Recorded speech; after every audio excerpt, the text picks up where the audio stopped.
Juliet Schor is with me. She's a professor. She's also an author, and an author most recently of a book that talks about true wealth and a new kind of economic model she's termed Plenitude. Juliet, welcome. Glad to have you. Thanks. Talk a bit about your progression. I mean, I first started reading your books when they were about how hard up Americans were, how much we all worked, overspent and overworked.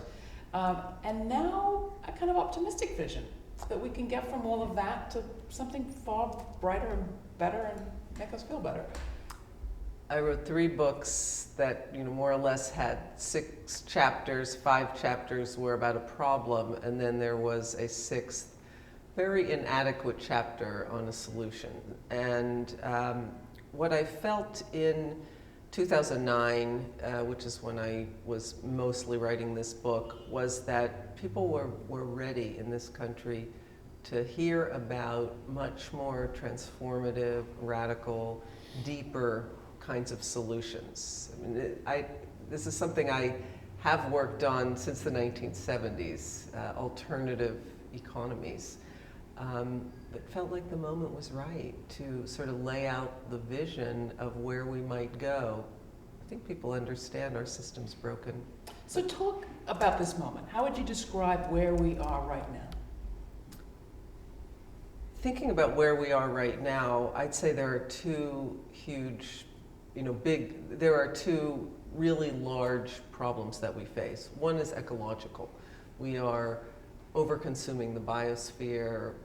Climate, of course, is the biggest part of this. It's not the only dimension of it, but if we don't begin to dramatically change the way we are affecting the biosphere, pretty soon we're going to see ourselves going down a very ugly and difficult path.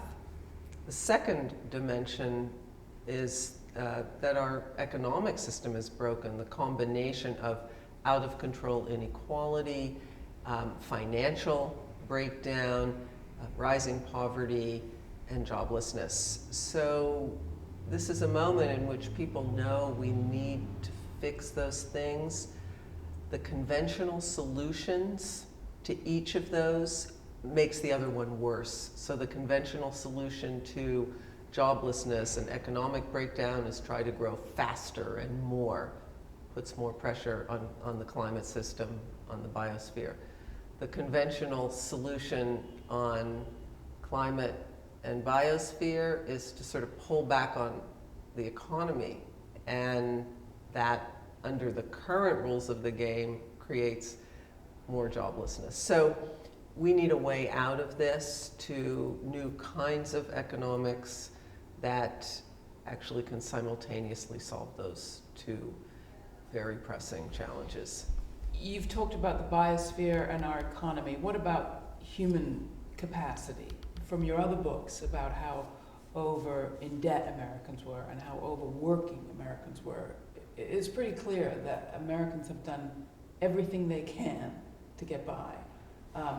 Is there a limit to what the individual can do? Certainly, we have reached some of those limits. For example, people can't borrow more because it's unsustainable for them in terms of household finances. And many people recognize that when the economy collapsed in 2009, especially. On the working hours front, there's really not much more capacity in many households to increase working hours. They've already put that extra earner into the labor force, and those hours have gone up a lot. So I think you're right that the capacity of households to adjust to the objectively worsening circumstances that they have found themselves in for now a couple of decades has reached a limit, and people are only going to be able to recapture well-being, I believe, with some major structural changes in the way the economy is working.